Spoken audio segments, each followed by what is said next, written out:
Hello everyone, it's just call me Sir 900 here, and today I'm going to talk to you about the pike. So in my first Dauntless video I called it a spear, but the name in this game they use for it is a pike, so it's a pike.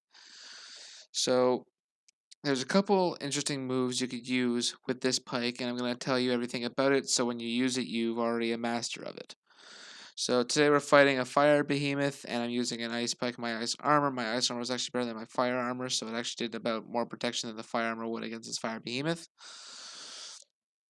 So the first attack is called Piercing Flurry. Piercing Flurry, you press the left click 4 times, then hold it down left click.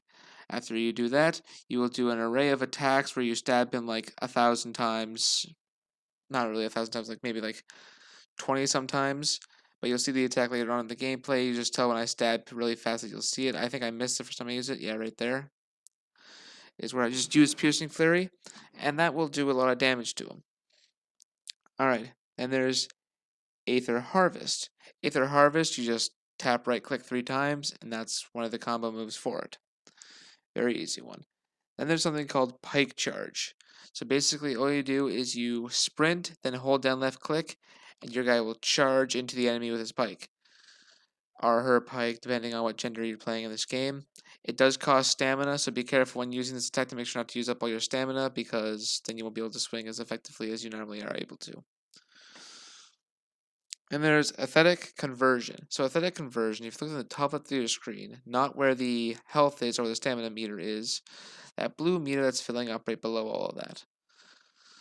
That blue meter is going to fill up, and then you can fill up rockets. So as that meter gets full, you want to press Q, and that will convert your aesthetic conversion to a bullet, which I just shot right there. You can hold 3 of those bullets at once. The little rockets underneath is how many rockets you can hold at once. So you can hold 3 of them and then fire 3 of them as fast as you can fire 2 and then fire 1 later. You can hold up 3 at once though. That's as many as you can hold at once. Then there's the Pike Blast, which is where you hold down Q and I blast my energy at him. I did it right here again. Now, with this attack, you have to be careful.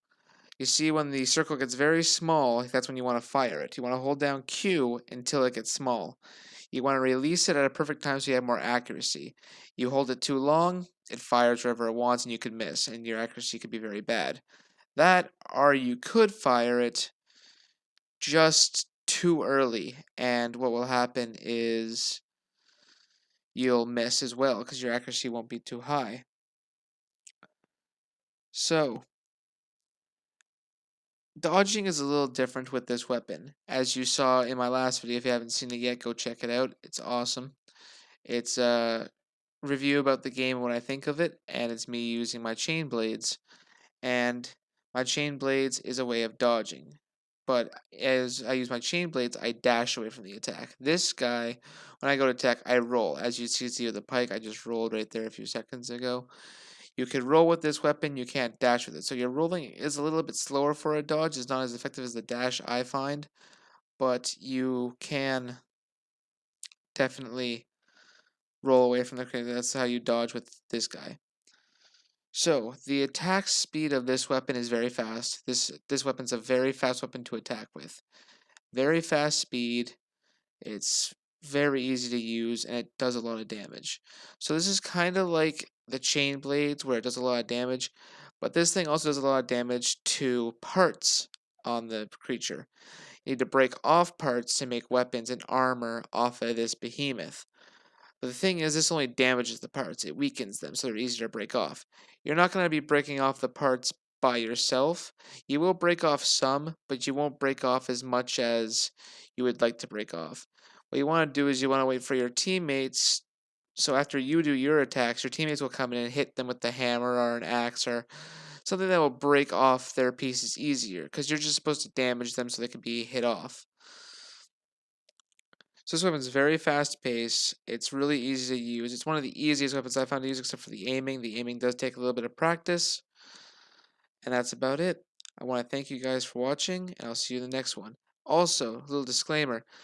I would like you guys to please subscribe and click that little bell icon next to it so you don't miss any further content. So if you click that bell button next to the subscribe button, your phone or your YouTube will go off and it'll tell you that I posted a new video. Thank you guys. See you in the next one.